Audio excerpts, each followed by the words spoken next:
Welcome back to 18 News Time once again for our weekly visit to the Dubois County Humane Society. However, this week we are on kind of a special assignment as we are at the Jasper Train Depot, where this week the Humane Society is hosting what is called Animal Law Review. It is kind of a special course and presentation that the Humane Society is putting on for local law enforcement, prosecutors, and whatnot. Kind of, from what I understand, Donna Hopkins, by the way, is with us, of course. And Donna, from what I understand, this is kind of like a review for, again, local law enforcement, prosecutors, whatnot, to understand some of the laws in regards to, for example, animal cruelty. That's right. We've invited the Indiana State Police, the Ferdinand Police, Huntingburg, Jasper City police departments. Mm-hmm. We've also asked the Birdseye and Holland town marshals to come.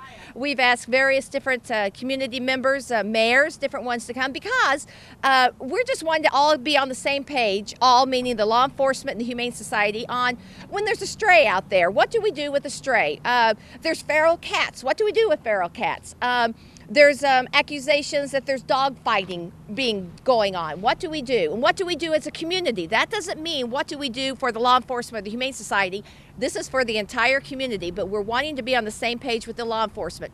Susan, and I'm drawing a blank on her last name, we'll get that, is out of Evansville. She works in Vanderburgh County, and this is her job. She's with the prosecutor's attorney, and she is going to educate us on what the Indiana state laws allow and don't allow. Mm-hmm. What we want to do is, as a community, we want to make sure that humans and animals are treated fairly and rightly, and especially with this cold, blustery weather, this is a perfect time to say we got to take good care of our animals with the straw and with the water and all of that kind of stuff. So we have quite a turnout. Every one of the entities that I mentioned said that they would be here or they would send a representative. We have judges who are going to be here.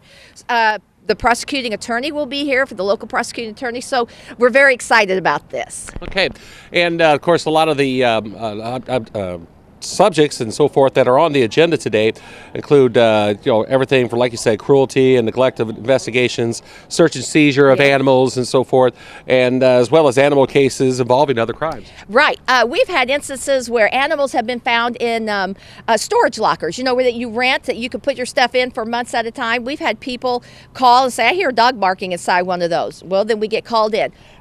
Where do the individual rights start and stop? Where do the animals' rights start and stop? And that's what we're doing. We're educating ourselves. If we hear that a dog is chained up outside, has no access to water or to shelter, what rights does the animal have? What rights do the Humane Society and the law enforcement agencies have to come in on a person's personal property to take care of these issues? And so that's what we're going to learn about today. And we're going to have this in a format and such that everybody's on the same page, and that's what we're after, is good communication. Obviously, you got to have the, obviously the law to a T and so forth.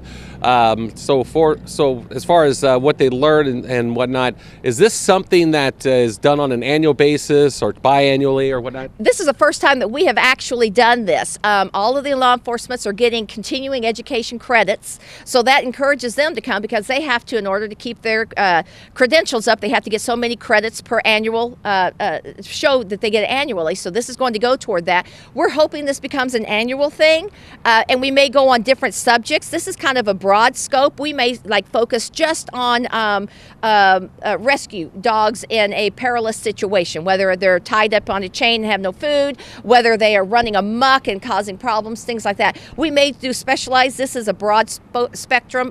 With the turnout that we've had so far, I have a feeling this is going to be happening quite frequently, and I hope that the law enforcement, they're supposed to go back to their agencies and share it with all of their officers so that all of them are on the same page. Excellent. And of course, if you yourself or know of somebody who perhaps is witnessing some kind of animal cruelty here in Dubois County and the surrounding areas, simply contact your local law enforcement agency, and needless to say, 911. So, of course, report these incidents, make sure they are made aware of, make sure local law enforcement is made aware of, and so the problems can be remedied as well. Right. May I say something on that? Sure, one more thing. If you're in the city of Jasper, or if you're in the city limits of Ferdinand, or city limits of Huntingburg, you call that city police. If you're not in those specific areas, you call the sheriff. Mm-hmm. And you can call the sheriff's department, and if you're not sure, Venture, that's the one to call, but then they will refer it if you're within the city limits. And you will need to give your name, your phone number, and your address. You will have to do that